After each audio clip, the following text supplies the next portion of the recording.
ଦେଖନ୍ତୁ ତାଙ୍କ ହଜବେଣ୍ଡ ନାଁ ହେଲା ରଶ୍ମି ରଞ୍ଜନ ତ୍ରିପାଠୀ।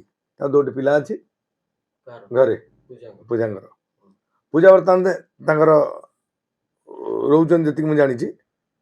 ଆଉ ଜଣେ ତାଙ୍କ ବୟଫ୍ରେଣ୍ଡ ଅଛନ୍ତି ଦଳାଇ, ତା ଫୋନ୍ ନମ୍ବର ନେଇଯିବେ। ପୂଜାଙ୍କ ନାମରେ 2022 ମସିହାରେ ମହିଳା ଥାନା ଗୋଟେ କେସ୍ ଥିଲା। ବ୍ଲୁ ହିଲ୍ ହସ୍ପିଟାଲ ସେମାନେ 10 ଅକ୍ଟୋବର 2022 ଆଡମିସନ ହେଇଥିଲେ ମାଡ଼ଗୋଳ ହେଇକି। ତାପରେ ବିଭିନ୍ନ କମିଟି ବି ଫୋନ୍ କରୁଛନ୍ତି, ସେଇ ସମଦଳୀ ତାଙ୍କର ବି ବିଭିନ୍ନ କଥା ରହିଛି। 2 ଦିନ ଭିତରେ ଆପଣ ସବୁ ଡିଟେଲ୍ସ ପାଇଯିବେ। ଆପଣମାନେ ସବୁ କେତେଟା ଡ୍ରାମା କମିଟିରୁ ପଇସା ଆଣିଛନ୍ତି, ଯାଇନାହାନ୍ତି, ଲୁଚେନ୍ ଟେଲିଫୋନ୍ ଉଠେଇ ନାହାନ୍ତି, ସବୁ ଆପଣମାନେ ଦେଖୁଛନ୍ତି। କେତେ ମେସେଜ ଆସୁଛି ଦେଖିବେ।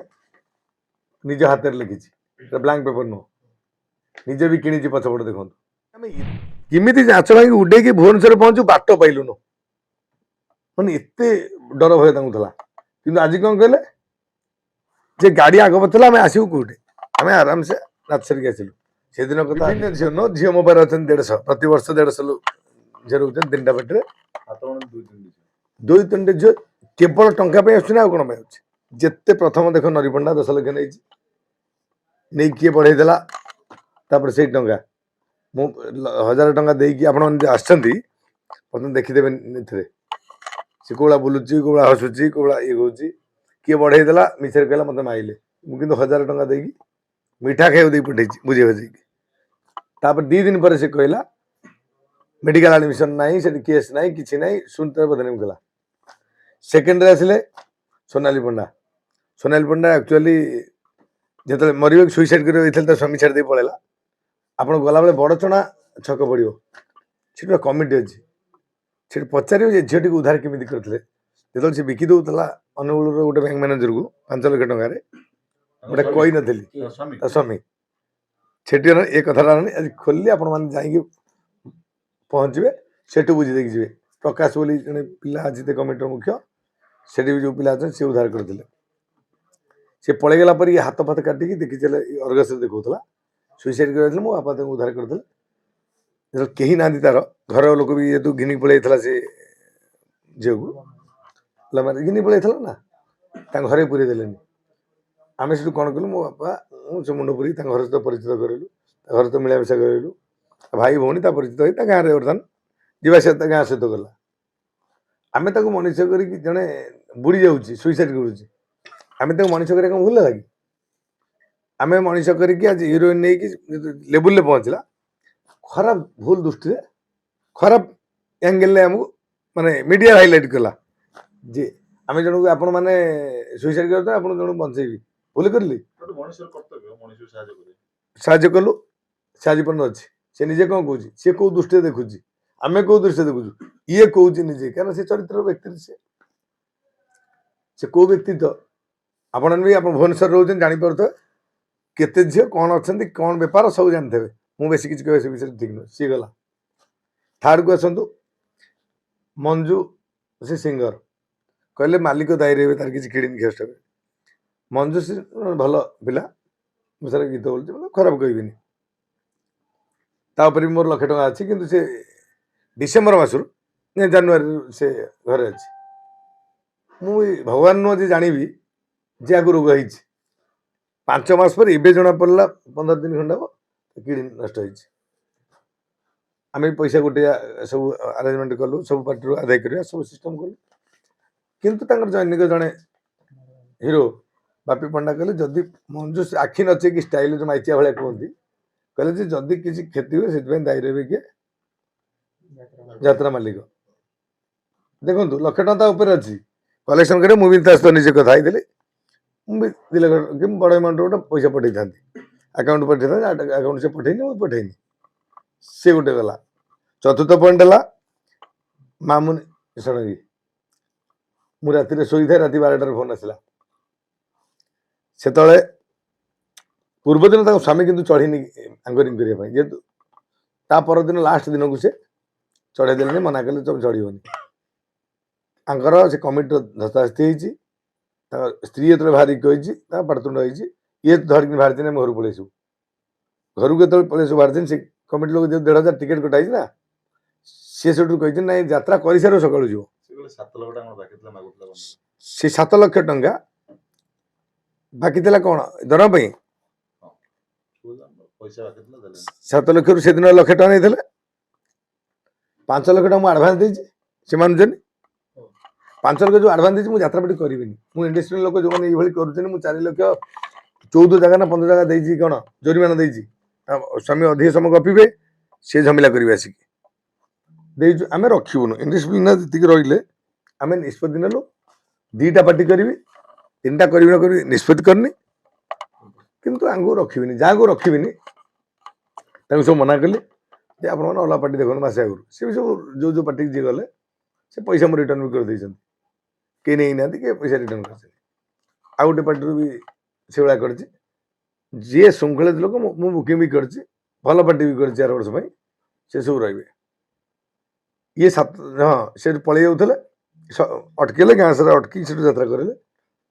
ତାପରେ ସକାଳୁ ସେ ଗଲେ, ତାଙ୍କୁ କେହି ଅଟକିବାର ନାହିଁ, ଜିନିଷପତ୍ର ନେଇକି ଗଲେ। ସିଏ କିନ୍ତୁ ପ୍ରତି ଉତ୍ତରରେ ଏମିତି କହିଲେ ଆମେ ନୁଚି କେମିତି ଆସିଛୁ, ଆମେ ଦେଖେଇ ହେଇକି ଆସିଛୁ।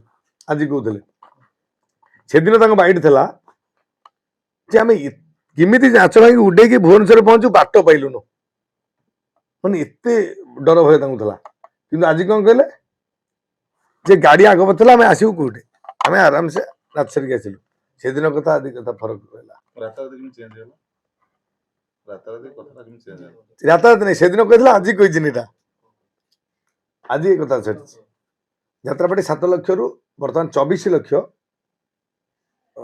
13,000 ବୋଧେ ମୁଁ ଦେଖୁଥିଲି, ହେଲେ ତାଙ୍କର 24 ଲକ୍ଷ ଦରମା ଥିଲା, 13,000 ଚଢ଼ୁଥିଲା। ଯେଉଁ ରହିଲା ଆମର ଯେଉଁ 20 ଦିନ ନାଚ କଲେ ନାହିଁ, ସେ 20 ଦିନ ଯେଉଁ ନାଚ କଲେ ନାହିଁ ତା ବାବଦ ଆମକୁ ସେ ଫେରେଇବେ। ତା ଯେଉଁ 20 ଦିନ ନାଚ କଲେ ସେ ବାବଦ ପଇସା ଫେରେଇବେ। ମୋର ଯେଉଁ 5 ଲକ୍ଷ ଆଡ଼ଭାନ୍ସ ଦେଇଥିଲି ସେ ଆଡ଼ ହେଲା କେଉଁଥିରେ ବୁଝନ୍ତୁ, ଦରମାରେ। ତାଙ୍କୁ 7 ଲକ୍ଷ ପାଇବାରେ କହୁଛନ୍ତି ତ, ତାଙ୍କ ଦରମା ପଶିଗଲା, 1 ଲକ୍ଷ ଟଙ୍କା ପଶିଗଲା। ଆଉ ଯାହା ଯାହା ଥିଲା ମିଶିକି ହେଇଛି 13,000 ଫେରେଇଥାଏ। ସେମିତି ଏମିତି ଯେଉଁ 20 ଦିନ କଲେନି ତା ବାବଦ କେତେ ଟଙ୍କା ଫେରେଇବେ, 2 ଲକ୍ଷ ପାଖାପାଖି, 2 ଲକ୍ଷ ପରେ ଏମିତି ଦେଖୁଥିଲି। ସେତିକି ଟଙ୍କା ସେ ଆମକୁ ଫେରେଇବାର ଅଛି। ପଇସା କ୍ଲିୟର ଗଲା ଆର। ତାପରେ ଆସିଲେ କିଏ, ଏ ଯେଉଁ ଝିଅଟି, ଏ ଝିଅଟି ଆର ବର୍ଷ ପାଇଁ ବୁକିଂ ହେଇଥିଲେ।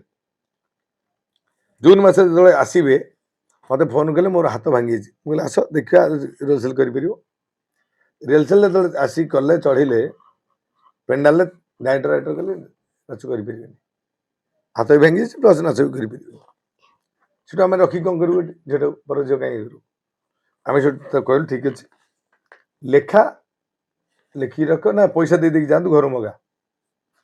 ସେ କହିଲା ମୁଁ ଗରିବ ଝିଅ, ପଇସା ମଗେଇ ପାରିବିନି, ମୁଁ ଟାଇମ୍ ନେବି 7 ଦିନ ଆଣିଦେବି। ଗୋଟେ ଗାଡ଼ି ମଗେଇଲା, ଭଡ଼ା ଗାଡ଼ି।